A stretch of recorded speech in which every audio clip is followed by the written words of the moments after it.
Doctor জোবাইদার যে আদর্শ, সুবিধা বঞ্চিত শিশু যারা, তাদের উন্নয়ন করা, এটা হচ্ছে তার জীবনের লক্ষ্য।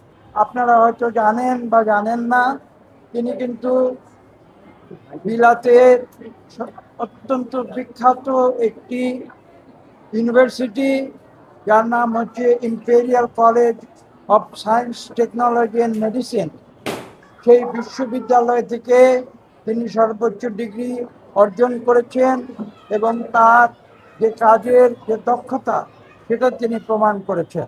মিনিস্টার বিশ্বকাপে দেশ কাঁপানো অফার। বিশ্বকাপের উন্মাদনা উপভোগ করুন মিনিস্টার টিভিতে। 55 ইঞ্চি অ্যান্ড্রয়েড টিভি মাত্র 55,000 টাকায়, সাথে জার্সি ফ্রি।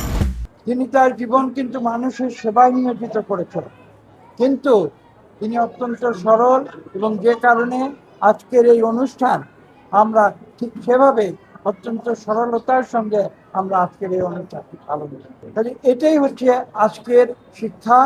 সেই শিক্ষাটি আমাদের নিতে হবে। যারা কোমলমতি বালক বালিকা এখানে যারা রয়েছেন, যারা পথ শিশু রয়েছেন, আপনাদের উদ্দেশ্যে আমি বলতে চাই, ডক্টর জোবাইদার যে আদর্শ, এই আদর্শ হচ্ছে আমাদের দেশের সুবিধা বঞ্চিত মানুষ যারা, সুবিধা বঞ্চিত শিশু যারা, তাদের উন্নয়ন করা, এটা হচ্ছে তার জীবনের লক্ষ্য। এবং সেটাকে অনুসরণ করি কিন্তু আজকে আমরা আপনাদের মধ্যে এসেছি।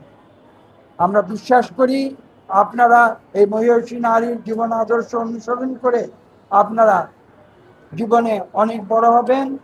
আজকে যারা স্কুল কলেজের ছাত্রছাত্রী যারা এখানে রয়েছে, আজকে যারা পথ শিশু রয়েছে, আমি আমি খুশি হব যদি আমরা আগামীতে এই পথ শিশুদের স্কুলের গণ্ডির মধ্যে আমরা নিয়ে আসতে পারি এবং তাদের জন্য আমরা শিক্ষার ব্যবস্থা যাতে করতে পারি।